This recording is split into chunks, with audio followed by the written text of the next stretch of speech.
faced crushing costs in their quest to start a family, and IVF is among the most expensive treatments of all. A single round of IVF in the United States can cost up to $25,000, can actually go a lot higher than that, and many couples require multiple rounds for a successful pregnancy. A major reason for these high prices is the excessive cost of the drugs involved. The number one fertility drug used in IVF is currently 700% more expensive in the United States than the rest of the world.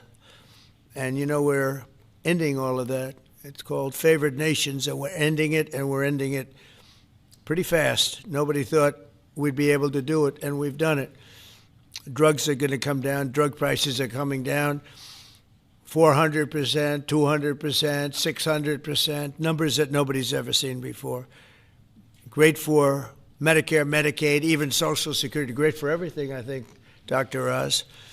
So it's something that's, to me, it's very exciting. I'm bugging him and Bobby all the time. How are we doing with that? And we're doing really good, Bobby. Right? It's really going good. Other countries are agreeing to it, because if they don't, we put tariffs on them, and then they agree. So it's amazing. It's amazing how that worked out. But as an example, in London, you'd buy a certain drug for $130, and even less than that, I guess, $88 as of a count a month ago. And in New York, you pay $1,300 for the same thing. So now we're going to be paying, instead of $1,300, you'll be paying about $150. And they'll be paying $150 too. We're going to pay the same thing. Favored nations. It's beautiful. It's a beautiful thing. And we've been ripped off by the whole world for a long period of time. One of the most popular fertility drug regimens costs over $5,000 per cycle, as an example. Wow. Largely as a result of these unsustainable prices, 70% of the employers do not offer insurance that covers IVF. Therefore, most couples with fertility challenges are paying these costs entirely out of their own pockets, which is not really possible to do. Oh, look who we have. Look at that, the great Maria Bartiromo. I didn't know, did you get put into the regular pool pack? That's very good. Yeah, that's good. Nice to see you. I'm doing an interview with her in a little while. In the Trump administration, we want to make it easier for all couples to have babies, raise children, and start the families they've always dreamed about. That's why today I'm pleased to announce that after extensive negotiations, EMD Serrano, the largest fertility drug manufacturer in the world, has agreed to provide massive discounts to all fertility drugs they sell in the United States, including the most popular drug of all, the IVF drug Gonal-F. So it's Gonal-F. Is that a proper pronunciation? Very Close well enough, done. right? Very well done. Gonal-F. As part of this agreement, EMD Serrano will list their fertility drugs online at trumprx.gov at very, very heavily reduced prices, prices that you won't even believe. And ultimately, that's because of the favored nations. In addition, the FDA will be working with the company to expedite review and approval of another common fertility IVF drug, and currently it's selling in Europe. It's Pergoveris. And that's a sounding nice name. Pergoveris. Why can't you name them nice, simple names? Nice, easy names. Doesn't matter. If it works, that's all we care about, right? Upon approval, this drug would directly compete against a much more expensive option that currently has a monopoly in the American market, and this will bring down costs very significantly. And the other one's going to have to come down also. Finally, EMD Serrano has agreed that all future drugs and everything that it develops and sells in the United States will be offset at most favored nation prices. I've been after this for a long time. And we started the process in the last administration, and then we had a little thing called COVID that came up. We had to focus on that, did a good job on that too. And they'll bring a significant portion of their drug manufacturing back to the United States. So they're going to bring it largely back into the United States, and that's for a lot of reasons, but primarily because of the election result, November 5th, and maybe most importantly because of the tariffs, because if they do it here, there are no tariffs. So we're going to be very close, I think, by the end of this year. We're going to be very close to $20 trillion in investment. As an example, the Biden administration had less than $1 trillion, substantially less than $1 trillion for 4 years, Maria. Can you imagine? 4 years, less than one. We're going to break $20 trillion of investment, and we're already over $17 trillion, and that's in 8 months. Can you believe that? And he was at less than $1 trillion. And in addition to that, he had open borders, allowing millions of people to pour in. What an administration that was. Worst president in history, by far. As a result of these actions, the per-cycle cost of drugs used in IVF will fall by an estimated 73% for American consumers, and the numbers are going to actually be very substantially higher as time goes by when it really kicks in. For most of, I mean, think of those numbers. You know, I told the story last time because we were with Pfizer, and Pfizer's doing something very similar. But I told them that my first term, I was so proud of myself because I was the first president in 28 years where drug prices went down for the year. And you know what they went down? 1/8 of 1%. But I was so 1/8 of 1%. Now I'm getting them down, Maria, 500, 600, 800%. In some cases, even more than that. It's hard to believe. But I was proud. I said, oh, wow, I'm the first one. 1/8 of 1%. And I was proud of that. Now I realized, and I called a news conference. Some of you were at that news conference, actually. And I said, ladies and gentlemen, congratulations. We've gone down by 1/8 of 1%. And now we're going down 500, 600, 700, 800%, Richard. So it's really something. For most administrations and all of the people involved in this kind of thing, this action would be a crowning achievement of their agenda for fertility health. But for us, it's really just the beginning. It's just a start. It's one of many things we're doing. Today, we're also taking historic steps to vastly expand access to insurance coverage for fertility care, including IVF, something that, as you know, was not covered. Effective immediately, for the first time ever, we will make it legal for companies to offer supplemental insurance plans specifically for fertility. That's never been done before. We're signing it in today with what we sign. Americans will be able to opt in to specialized coverage just as they get vision and dental insurance. They're going to get fertility insurance for the first time. So I don't know. I don't know how well these things are covered. I see the Democrats like to take credit for all of the things we do. We do the things and they take the credit. But I figure if you do enough of these, eventually people are going to figure it out. The Democrats have done nothing.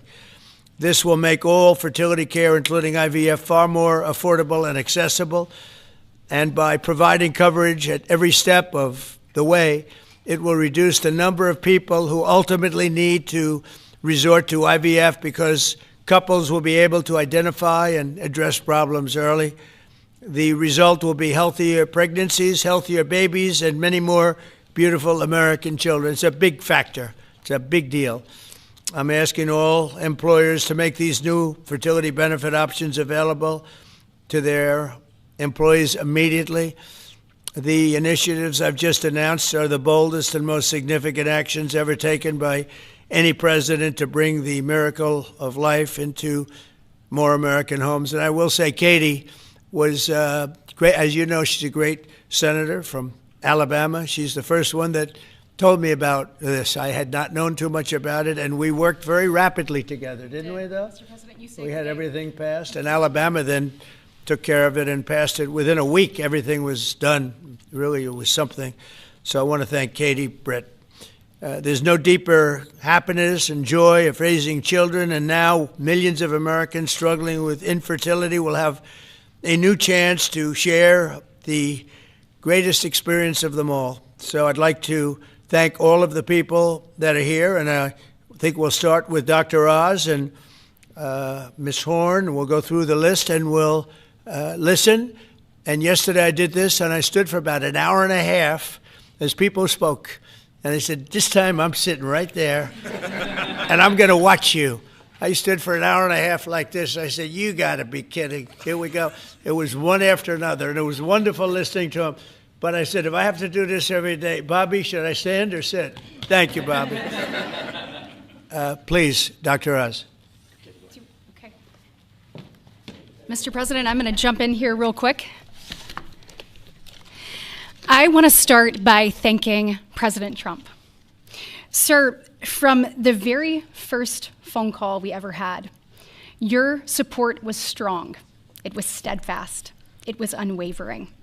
And because of you, millions of Americans are going to have a greater opportunity to bring the greatest gift, in my opinion, life into this world.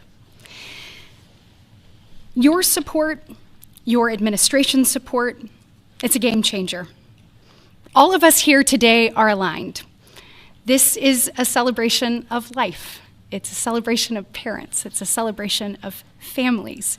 And it's a celebration for those people who want to one day be parents themselves.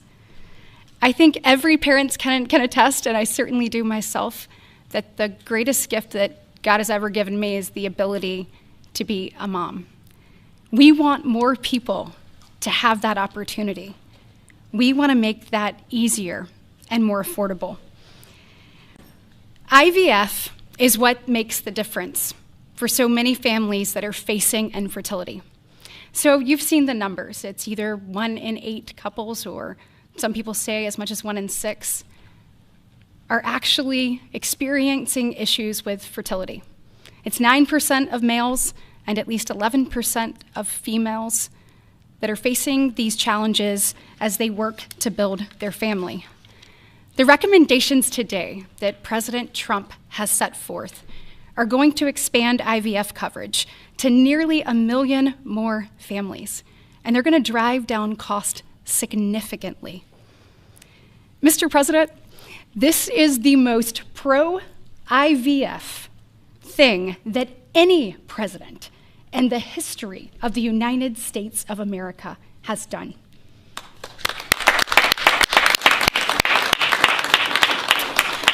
And Mr. President, it's your leadership. You are the reason why the Republican Party is now the party of parents. We are the party of families. This is why when Senator Cruz and I worked last year, we got every single Republican senator to sign on and say that they supported nationwide access to IVF. And just for the record, IVF is legal and accessible in all 50 states. And President Trump taking this action today to lower cost, to bring these issues to the forefront, and to enact solutions for people working to start their families, I want you to know it's significant and there's more to come. But this isn't the only thing that you've done to prove that we're the party of parents and we're the party of families. If you look at the working family tax cut, guys, he made sure that hard-working parents were front and center in that legislation. You know, whether it was child tax credits being expanded and made permanent, whether it was Trump accounts that are going to change the game for so many parents, or whether it was childcare. So for decades, we have heard Democrats talk about childcare. President Trump actually took action on the affordability and accessibility of childcare. We know that 1 in 4 families say that they hesitate to have more children because of the cost and because of childcare cost. For the first time, this man actually took steps to change the dynamics for hardworking parents. So of the 3 tax credits that he reformed and the working families tax cuts, 2 of them had not been touched in 2 decades, and 1 of them had not been touched since 1986. So President Reagan was in office the last time anybody did anything about it. But you changed the game on that, and I was proud to lead that effort in the Senate. And so on behalf of moms and dads, on behalf of grandparents and sisters and aunts and uncles and brothers and people who are looking to expand their family, we say thank you. Thank you for all you do to support families in this country, and make a healthier environment and an easier one for us to grow the very most important thing. God bless. So nice. Thank you.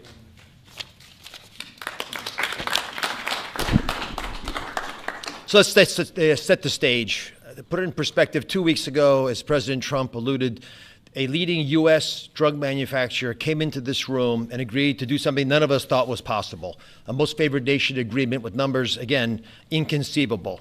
Last week, a company from Europe, a global leader in the pharmaceutical sector, came to this office, made the same kind of commitment for most favored nation pricing, again, because the president insisted on it and was persistent, and he alluded to the fact that he was calling Secretary Kennedy and me quite a bit. He definitely was, with great insights into the process and would not hold back. But I think what you're seeing today is something even larger. It's larger because we're now showing that MFN is a tool that can get other initiatives going as well. We are revealing perhaps the most important MFN opportunity at all, because it's about procreation. It's about babies. It turns out that MFN is a tool for a lot of things, and it goes without saying that you get the drug pricing down, but lots of other business necessities become possible when that occurs. So Secretary Kennedy and I, who's a wonderful leader, talk frequently about family. I think the reason he's a great leader, and president as well, is because they have large families and they take pride in the joy that it gives us. But many families, as Senator Britt alluded, do not have the ability to have children. But it turns out that it's about 1 in 3 families, a much higher number, that don't have the number of babies they desire. They're under-babied. So this president committed to address that during the campaign, and he is delivering on that today in a way I don't think anyone thought was possible. We are opening the door with MFN pricing and tariffs that support it, Secretary Lutnick, with a new approach to make reproductive medicine more affordable for Americans.